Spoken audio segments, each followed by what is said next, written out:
سلام دوستان، امیر وایتی هستم. خیلی خوشبختم که در خدمت شما هستم. امروز اومدم برای معرفی خودم. من چون اولین کسی هستم که میخوام چنل اینستا بزنم، یوتیوب و آپارات، و امیدوارم و انتظار دارم که شما از من حمایت کنید. والا پلیر خاصی هم نیستم، اکانت خاصی هم ندارم مثل بقیه پلیرها. اکانت های گانمتیک دار و نمیدونم اسکین متیک دار و اینا ندارم. یک اکانت ساده است. حالا این چیزی که میبینید واقعا یک چیز ساده است. از این به بعد قراره با هم کلی آشنا بشیم. حمایت کنید.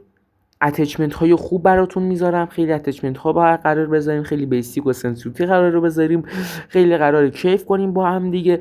هرچی که تعداد دنبال کننده ها بره بالاتر، شبا با هم کاستوم میذاریم، کیف میکنیم، حال میکنیم و دوره هم میگیم و میخندیم، کلن میزنیم و کلن عشق و حال میکنیم دیگه. دوستتون دارم، قلب منی، دنبال کنید، سابسکرایب کنید. قول میدم پشیمون نشید. همتون رو چشای من جا دارین. قلبای من این تک تکتون، همتون رو دوست دارم. سابسکرایب کنین، لایک کنین، این ویدیو هم اینقدر بچرخونین تا ویدیو منم به اکسپلور برسه و بقیه هم ببینن.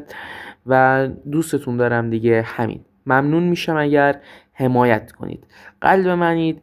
تا ویدیو دیگر و ویدیوهای خفن‌تر، تا درود دیگر، بدرود.